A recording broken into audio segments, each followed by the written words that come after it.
Let's go to our trending topics now, starting, Leanne, with Gautrain. Yeah, so yesterday it appeared, though, that the Gautrain broke down. So, it's not listen, with all due respect, I think it has happened a couple of times before, but the thing is that it was stuck between Midrand and Marlborough westbound, and it left passengers frustrated as some were really worried that they were going to be missing their flights, and this went on, and then eventually they said that there was just a lot of videos that was coming. Yeah. Like, you can't take the Gautrain to the airport because it gets stuck on the tracks, and this is a big problem. And they were just saying that there was at that 75 minutes. 75 minutes stuck inside that train, and then there was a delay if you were catching it. So it was massive. And then, of course, that opened up the conversation about catching a train and trains in South Africa once again, and just saying, what is going on? You know, it doesn't matter. To be fair, it's not an everyday occurrence. No, not at all. Not at all. But yeah, 75 minutes, I can imagine. If you had a flight to take, if you had things to do that were time-bound, this is exactly the reason why you use the Gautrain, so that you can avoid all sorts of traffic on the roads, etc. A technical problem is what they say it was. Not sure to the details of that. Indeed, but and coming on the back, and coming on the back of that big Transnet freight accident that happened in KZN. So trains seem to be, stealing the limelight yesterday, and that was also a terrible accident that happened when those trains crashed into one another, and you just saw coal that had sort of gone all over. So it was quite a big one. So anyway, so that, I think, the trains, when there were investigations currently underway, and this is at Richards Bay, north of KZN, that was on Sunday that it happened, and they resulted in a big crash. Oh, they did put out a message this morning saying that all running according to schedule. I hope so. Okay. All right, Provinces.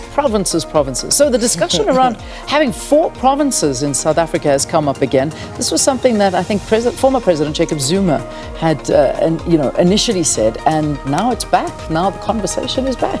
Provinces. Why? Don't know. I don't know. I just wonder. People can let us know their thoughts. Why are we even having this conversation?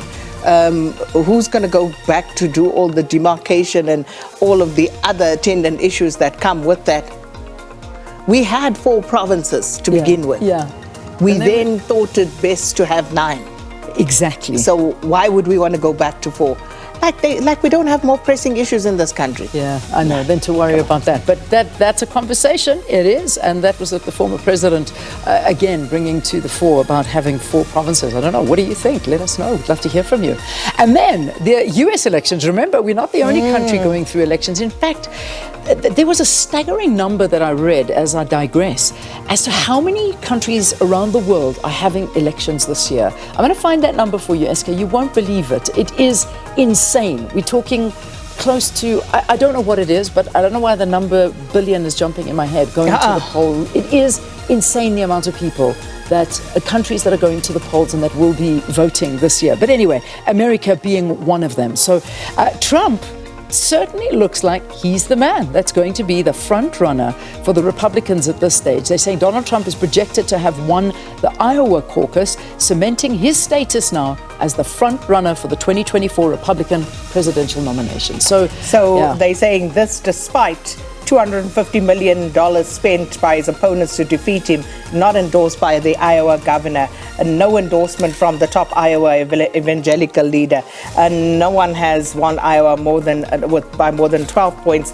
Previously, Trump won by 30. Sure. So crazy, isn't it? All right, so there you go.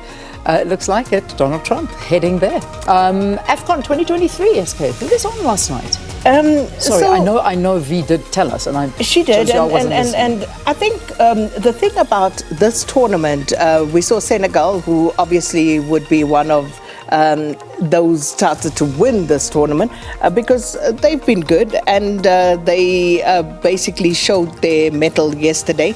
But I think one of the talking points is how this tournament has started and the number of draws that we've seen.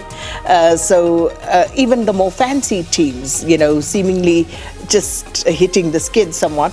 But Bafana tonight. Yeah. If we can pull up It'll be this a win against beautiful one. Mali, that'll be fabulous. Amazing. So while you're talking about that, I'm just looking at that little fact, that useless fact that I was telling you about, how many people are going to the polls this year. So, and it is, I mean, How many people or countries? How many countries? So I'll tell you the countries. It is the biggest election year, globally, more voters than ever in the history of this world will head to the polls, as at least 64 countries, plus the European Union, representing a combined population. About 49% of the people in the world are meant to hold elections, the results of which for many will prove consequences for years to come. So 49% of the world's population are going to, it's the biggest ever. So this is a year of an election. And we are in that number. Okay, Indeed. that's where we'll park it. Send us your messages. We're going to take a quick break and then some stories from around the country.